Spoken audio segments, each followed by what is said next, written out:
What would happen if Rodan runs into a male Muto?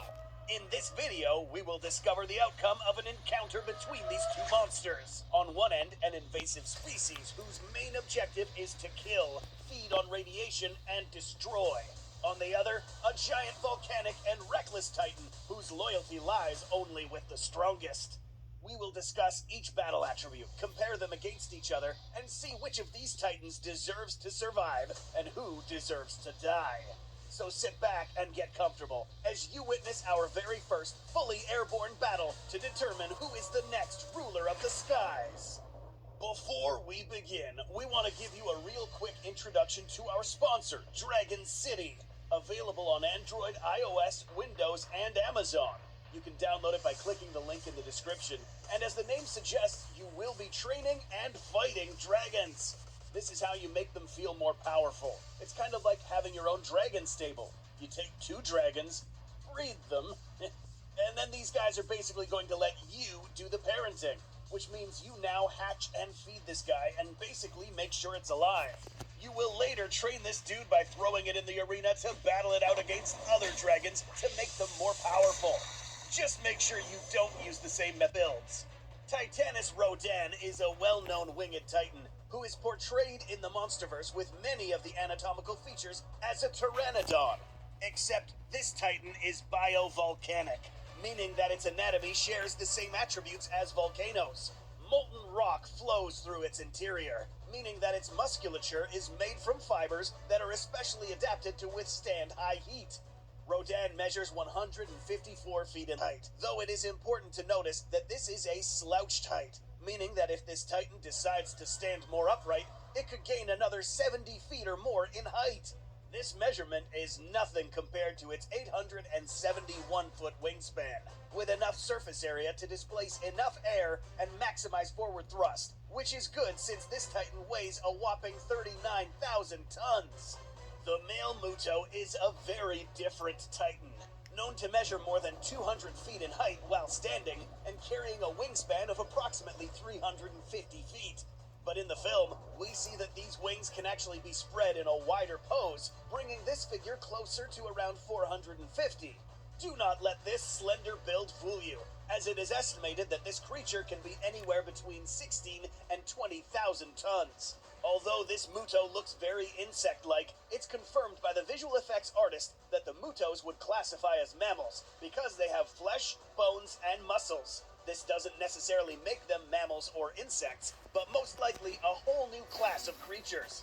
By placing these animals next to each other on land, the Muto has an advantage on height, but in the air, Rodan seemingly doubles the Muto in wingspan surface area.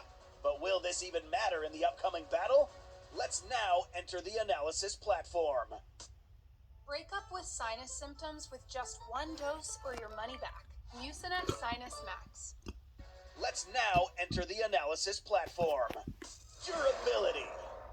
Given that Rodan is built like a pteranodon, we can assume that its skeletal build is quite similar in some areas.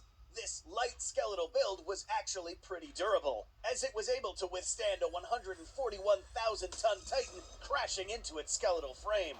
In addition to that, Rodan is said to be covered with an outer dermis made out of special volcanic sediment collected from centuries of hibernation inside a volcano. As the volcanic attributes made their way into this titan's DNA, Rodan developed an immunity to extremely high temperatures, superheated weaponry, and as a result, modern-day weaponry such as missiles. Perhaps the most interesting durability attribute is its muscular viability. To explain this, we need to look at how Mothra successfully defeated Rodan by impaling him on the shoulder. This exit wound was closer to Rodan's back. At the end of King of the Monsters, Rodan was flying effortlessly once again. This ability to continue using these muscles is thanks to its biovolcanic anatomy. Its internal combustion system serves as an all-time source of radiation, allowing it to continue functioning even if the wounds aren't completely healed. How does the Muto compare? If this creature does have any insect-like attributes, it would be its chitinous exoskeleton, providing some protection against lighter attacks or impacts. But its most important virtue is its ability to withstand extremely high temperatures. In the film titled Godzilla, we see that Mutos were able to withstand Godzilla's atomic breath. Admittedly, this was a weaker blast than Godzilla's normal atomic breath. More on that later. This was a rather thin sheet of armor that enveloped the Muto. In contrast, Rodan's shock-resistant and thick armored build proves to be better suited for withstanding a heavy barrage of attacks, giving the edge to Rodan for corporal durability. Intelligence. If you know anything about Monster vs. Rodan, you'll recall that this animal has been around for a while, possibly witnessing or partaking in battles with Godzilla, meaning that this kaiju has accumulated plenty of combat experience in the past. Another clue can be its close resemblance to modern-day birds, more specifically birds of prey, and based on its skull, crows and vultures. These animals have similar brain casings. In the real world, these creatures are some of the smartest on the planet, capable of solving complex puzzles, using tools, and possessing long-term memory. Rodan understands its corporal abilities and knows how to put them to good use. This was proved in 2019 when Rodan escaped from his enclosure. In this clip, Rodan knew the planes were retreating, so it used a barrel roll to turn this escape route into a kill zone. This barrel roll was probably already in its repertoire of battle maneuvers since it was executed flawlessly. Other examples include the knowledge of pinning its opponents and aiming for unprotected parts of its opponent's body. Mutos are not 100% instinctively driven creatures. They show signs of empathy towards others of their kind, especially their mates and offspring. These sort of behaviors are seen in animals with high levels of intelligence, capable of understanding abstract concepts such as revenge, guilt, and fault. See how this Muto identified the one person who destroyed her nest, and later remembered who it was. But what about battle intelligence? In combat, Mutos are team players, meaning that these pairs require each other to strategize and fight more effectively. But they can do fairly well on their own. That is, until they let emotions get in the way. Being highly sentient creatures, these animals are prone to being driven by obsession of revenge, radiation, or simply spite. This was proven as the Muto was distracted by its own obsession over this guy, while completely ignoring a giant kaiju behind her. And proven again as this Muto made a reckless attempt to attack Godzilla, which costed its life. This may be due to their lack of experience, as these were relatively newly born hatchlings. Because of this, the edge of battle intelligence goes to a more experienced Rodan. Overall strength. Titanus Rodan was a titan with a seemingly muscular build for a flying titan. Because of this, Rodan was capable of flapping its wings with so much force that it allowed it to gain enough momentum to soak in Ghidorah's aerial charge. These muscular arms or wings could also be folded to move through narrower shafts, such as the volcano that Rodan emerged from. A hard feat, especially given that this creature weighed 39,000 tons. But perhaps the strongest part of this titan was found here, on its talons. Unlike a pteranodon, these are a bit more pronounced and muscular, similar to a bird of prey. This strong grip would have allowed it to grip into any opponent. Combined with its large wings, it's safe to assume that this titan could have lifted heavy objects or inflicted a devastating shock. The male Muto, although smaller than Rodan, has proved to be an extremely strong creature, probably one of the strongest for its size. This titan was strong enough to carry a Russian Typhoon-class submarine from the depths of the sea and drag it many miles inland. How heavy are these? A Typhoon-class sub would weigh around 47,240 long tons, which is around 57,600 US tons. Almost triple the weight of the male Muto. But is this the limit? No! In this clip, we see the male Muto drag a 90,000-ton Godzilla while airborne, a difficult feat for a titan of this size. This strength can be attributed to its appendages and wings, which are insect-like. In the real world, some insects are capable of carrying things many times their own weight. Mutos could have possessed similar muscular attributes, allowing them to drag very heavy objects. Seeing this, the male Muto's paranormal amounts of strength will now balance the scale, making this a draw for overall strength. Agility. Because this battle will happen in the air, the following attributes will be essential to this battle. Both of these titans can fight while airborne, but who can do it better? Rodan is a titan that can get close and personal while fighting in the air. Its best virtue when it comes to agility, however, is being able to fight while upside down, flying backwards, or even spinning. Observe how Rodan crashes into the floor with Mothra and is capable of becoming airborne once again in a split second. For a large winged creature, being able to move in such a manner, crash on the ground, and regain its composure is absolutely crucial for a winged titan. Smaller size means that you can move faster within a small cubicle area. We see that this Muto managed to dodge Godzilla's attacks in less than a second and immediately moved to this position to flank him. Similar to Rodan, this guy can also fly to the side, backwards, and roll to some extent.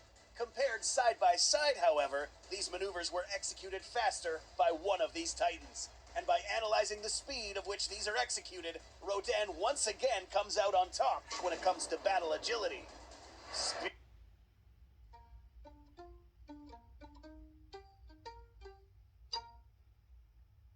This is my comeback.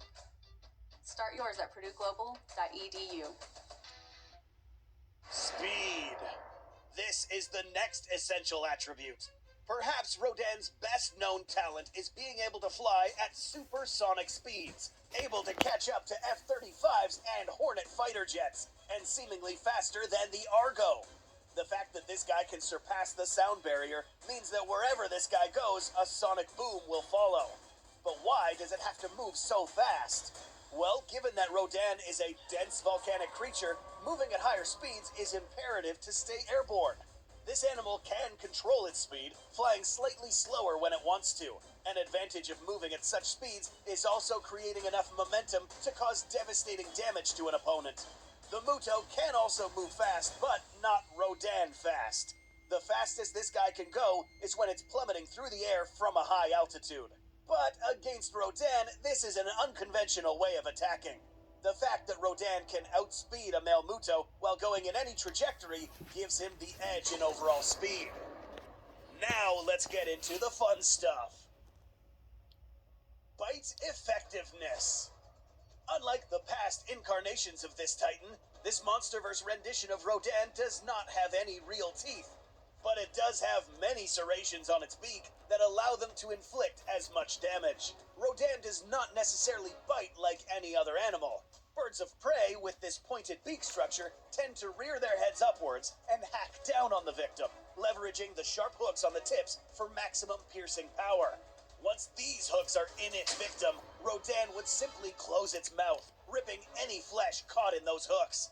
This isn't much of a bite, but rather constant pecking, which results in a brutal aftermath for an unprotected animal. Muto's got teeth too. These triangular-shaped teeth can pierce as long as a good bite is inflicted to put them to good use. There's a small problem though.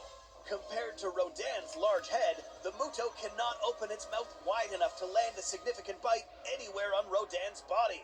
The only place where a bite would be damaging would be on the edge of these wings. But even then, this is hard to access, especially given that the Muto's neck really won't allow it to move its head as well as Rodan. But let's pretend that the Muto did land a bite. Any molten rock that manages to touch the insides of Muto's mouth will cause serious burns. We know this since the fleshy insides of the Mutos cannot withstand high temperatures, making this weapon obsolete against Rodan, giving him the edge for bite effectiveness. Auxiliary weapons. As discussed before, Rodan's legs and talons resemble those of a bird of prey. These talons consist of 3 forward-facing claws, an opposable vestigial claw, and a spike on its ankle. In the real world, birds of prey require this arrangement of claws to effectively pierce and carry prey. Similarly, Rodan was able to do this to smaller craft, and most likely Ghidorah. Rodan also has claws on its hands which are attached to its wings, meaning that if these were to be used, Rodan is not necessarily flying or just fighting on the ground. These are used for grappling with an opponent at close range. An example of this can be found here, when Rodan was in hand-to-hand combat with Ghidorah. Both the female and male Mutos are equipped with hook-like claws that are used to hack and stab any opponents. These were so sharp that they were capable of stabbing into Godzilla during the events of 2014. These were capable of piercing deep past its thick skin and drawing blood. These hooks are powered by the strong muscles that allow the Muto to carry heavy objects. This amount of force would actually be enough to pierce a motionless Rodan. Both animals possess weapons that could potentially pierce their opponent. Rodan with 2 sets of armor-puncturing talons, and the Muto with a pair of deadly meat hooks, setting both of these titans at equilibrium when it comes to auxiliary weaponry. Special abilities. Monarch's super species profile categorizes Rodan as a destroyer, and his special abilities prove just that. In King of the Monsters, Rodan's wings cause disruption in the underlying air currents, creating gusts of wind so strong that they were capable of leveling anything right underneath them. This special ability is known as a cyclonic drift stream. Those wings are capable of doing much more. Given the hardened nature of these wings, slamming both of these against each other creates what is known as a thunderclap or sonic boom. The shockwave emitted by this will destroy anything in a spherical perimeter and disorient smaller titans. A final ability that we need to address is the assumption that Rodan can launch fire from its mouth. This is seen in cave painting depictions of Rodan, suggesting that it could at one point use this ability. But in 2019, we were unfortunate to not see this ability used in combat. So for this battle, Rodan will have to fight the Muto without it, as it isn't officially confirmed to be an ability of this specific Rodan.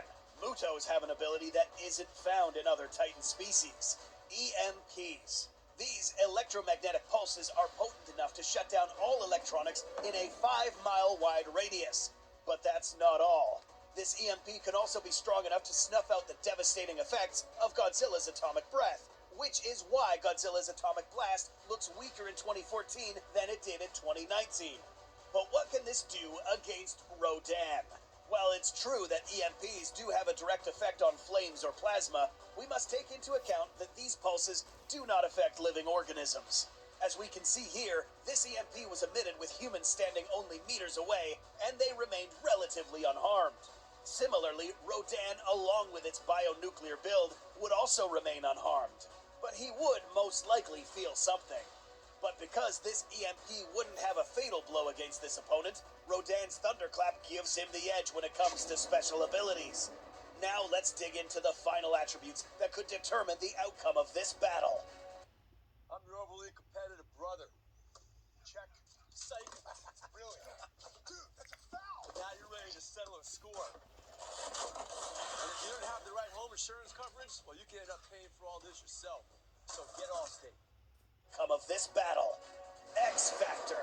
In King of the Monsters, Rodan is seen to be a Titan that puts himself in danger by underestimating his opponents. No matter how big or how small, Rodan has always been the type of Titan to enter recklessly into combat, forgetting about the opponent's abilities and weapons that could end the fight with one strike. But these never actually killed Rodan. Being a Titan who is composed of molten rock and resistant fibers, getting pierced or struck by such weapons will only temporarily disable this monster. The Mutos were a class of organisms that evolved to effectively counter and hunt down the Godzilla species. Each iteration of the Mutos was equipped with tools that could disable almost every weapon Godzilla possessed. The fact that these could stand their ground without fear against the most powerful Titan only means that this Muto will not think twice before engaging in combat against Rodan. We are now ready to reveal who will be the winner of this fight. Titanus Rodan, with its biovolcanic nature, wins the edge in durability, intelligence, agility, speed, fight effectiveness, and special abilities. Both Rodan and the Muto come equal in overall strength and auxiliary weapons, thanks to the Muto's paranormal amounts of strength and deadly meat hooks at the tips of its legs. By compiling all of our... Okay then, as you can clearly see, this was probably the most unequilibrated fight in Goji Center's Face-Off series, for obvious reasons. By taking a look at each battle attribute, Rodan was dominant in the majority of these attributes, leaving none exclusive to the Muto. So what would this battle look like? This battle begins in the minds of these kaiju. As soon as Rodan detects and sees the Muto, its tendency to underestimate his opponent will be evident once again, simply because this particular Muto is much smaller in size. This will cause Rodan to fly towards the Muto at supersonic speeds and crash into him talons first. Since this battle is airborne, the Muto does not carry enough weight or speed to gain enough momentum to effectively counter Rodan's charge.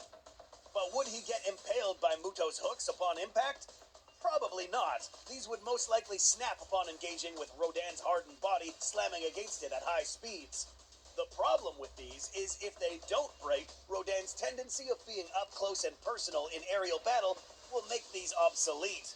These can be considered mid-range weapons. Once Rodan's body gets past the tips, these are no longer viable and incapable of inflicting any fatal injuries. If the Muto survives this impact, he would now have to fight in close combat against Rodan. And given that the Muto's neck does not allow it to move freely, the male Muto would now be at the mercy of Rodan. These sharp beak attacks would easily pierce the Muto just as easily as when it got impaled by this building. The Muto would get picked apart. See how this Muto's leg was chopped off by Godzilla's smaller dorsal plate. Similarly, Rodan's large sharp beak would hack off any of these limbs with ease. If this battle hits the floor, Rodan will be the first to get up, fly, and continue the fight. But what about that EMP? This pulse would not kill Rodan, as discussed previously. EMPs only damage objects that conduct electricity, but do have a direct effect on flames and sparks. But against a Titan with a nuclear internal combustion system, which is consisted of molten rock, Rodan would at least feel something. Nuisances like this have angered Rodan before, and this guy will do everything in his power to end the male Muto quickly, which he can. In this battle, Rodan underestimated the Muto, resorting to reckless methodology, and won. If this battle took place strictly on land, the Muto's height advantage would give him a slightly higher chance at winning. This was indeed an unfair battle, but what would happen if Rodan faced a more evenly matched foe, such as Kamazats? Let us know what you think in the comments. Thanks again.